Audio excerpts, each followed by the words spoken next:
सौंदर्य प्रेमी रूप पर और नेता सत्ता पर मुग्ध रहता है। एक नेता या मंत्री चुनाव तिथि को याद तो रखता है, लेकिन जनता से किए गए अपने वायदों और आश्वासन को भूल जाता है। कभी दुष्यंत कुमार की आत्मा घुसकर सीतापुर के लोगों के सामने गा रही है, गिड़गिड़ाने का यहाँ कोई असर होता नहीं, पेट भरकर गालियां दो, आह भरकर बददुआ। छत्तीसगढ़ के शिमला कहे जाने वाले मैनपाट की स्थिति आज सबको पता है। बॉक्साइट उत्खनन से सरगुजा का शिमला पूरी तरह से बर्बाद हो चुका है। नमस्कार, मैं हूं मनीष। एक सौंदर्य प्रेमी जिस तरह से एक रूपसी यानी एक सुंदर महिला के जन्मदिन को याद तो रखता है, लेकिन उसकी आयु को भूल जाता है, ठीक उसी तरह एक नेता या मंत्री चुनाव तिथि को याद तो रखता है, लेकिन जनता से किए गए अपने वायदों और आश्वासन को भूल जाता है। सौंदर्य प्रेमी रूप पर और नेता सत्ता पर मुग्ध रहता है, इसलिए जब चुनाव नज़दीक आता है तब ऐसे नेता एक आंख से हंसते हैं और दूसरी आंख से रोते हैं। कहने का मतलब यह है कि उन्हें सुख और दुख का अनुभव एक साथ होने लगता है। सुख अपनी कुर्सी की पूर्व स्थिति का और दुख उस स्थिति को खोने के भय का होता है जो आने वाला होता है।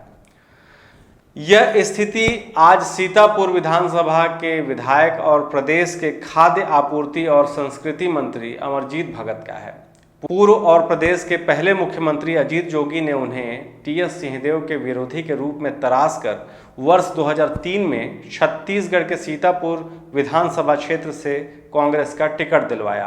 तब से लेकर आज तक अमरजीत भगत लगातार 4 बार इस क्षेत्र का प्रतिनिधित्व कर चुके हैं, 3 बार विपक्ष के विधायक बतौर और 1 बार मंत्री के रूप में।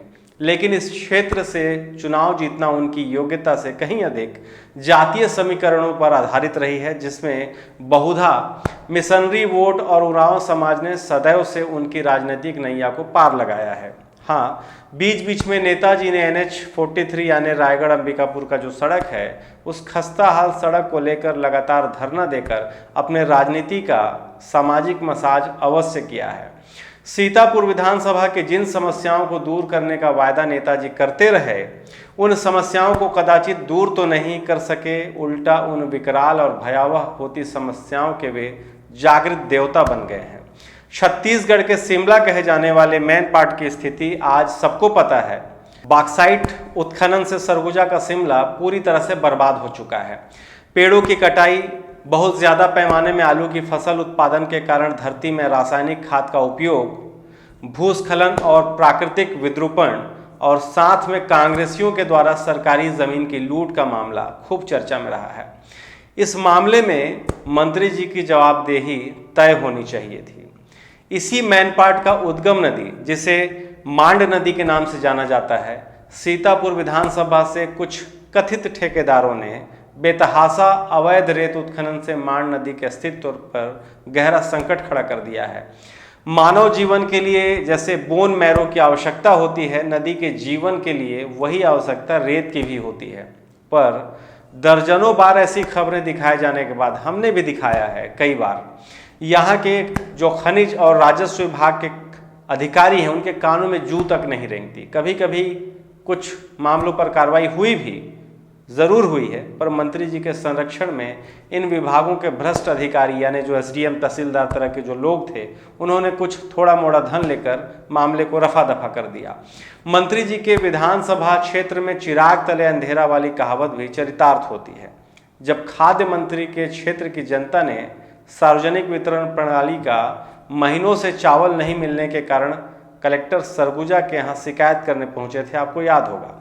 ऐसी ही एक और घटना आपको याद होगी, जब सरगुजा में TS बाबा और अमरजीत भगत के समर्थकों द्वारा हजारों मीट्रिक टन खाद्य घोटाले को लेकर भाजपा के एक नेता हैं आलोक दुबे, उन्होंने प्राथमिकी भी दर्ज कराई थी। कुछ लोग उसमें जेल भी गए हुए थे। सीतापुर के गांवों की खस्ता हाल सड़कें और एकमात्र नगर पंचायत क्षेत्र में सड़कों में उड़ती धूल और वार्डों में खोली हुई नालियां उनके विकास के वायदों की कहानियों को शर्मा शर्मा कर कह रही हैं। सीतापुर विधानसभा क्षेत्र आज भी मूलभूत समस्याओं से जूझ रहा है। सीतापुर वासियों के लिए आज भी विकास रेगिस्तानी मृग की प्यास सिद्ध हो रही है। आज़ादी के बाद से ही विकास यहाँ के लिए मृग मरीचिका रही है। लेकिन मंत्री जी को असर नहीं हुआ। मानो उनके शरीर में कवि दुष्यंत कुमार की आत्मा घुसकर सीतापुर के लोगों के सामने गा रही है, गिड़गिड़ाने का यहाँ कोई असर होता नहीं, पेट भरकर गालियां दो, आह भरकर बद्दुआ। बाकी सरगुजा का चिरगा गांव में एल्युमिनियम प्लांट लगातार पूरे छत्तीसगढ़ में चर्चा का विषय बना रहा। यह सबसे गंभीर और ज्वलंत मसला रहा है, जिसमें वर्तमान स्थिति यह है कि इस प्लांट के विरोध में ग्रामीण आज भी धरने पर हैं। वे नहीं चाहते कि उनकी ज़मीन का अधिग्रहण हो, वे नहीं चाहते कि यहाँ पर प्लांट लगे, लेकिन मंत्री जी हैं, उन्हें फ़र्क नहीं पड़ता, इसलिए वे सालों से ग्रामीण जो हैं वो संघर्षरत हैं। बाकी यदि विकास का पैमाना ये प्लांट ही है तो बेहतर होता कि मंत्री जी इन आदिवासियों को, ग्रामीणों को भरोसे में लेकर इस प्लांट की स्थापना करते, तो शायद आज इतना विरोध देखने को नहीं मिलता। फिलहाल अतीत के वायदों का पूरा न होना और फिर से सुंदर और सुखद भविष्य का यूटोपिया दिखाना अमरजीत भगत के लिए चुनाव जीतने का ग्रीन सिग्नल नहीं हो सकता, वह भी उस समय जब जनता में जागरूकता की लहरें हिलोरे मार रही हों। हालांकि चुनाव के नज़दीक आते ही एक बार फिर से मंत्री जी सक्रिय हो गए हैं। ऐसी चर्चा है कि वे सीतापुर विधानसभा को कुछ दिनों में एकदम से चकाचक कर देंगे। यदि ऐसा हुआ तो बिल्कुल वह भी हम आपको दिखाएंगे। तब तक के लिए थोड़ा इंतज़ार करिए। शुक्रिया।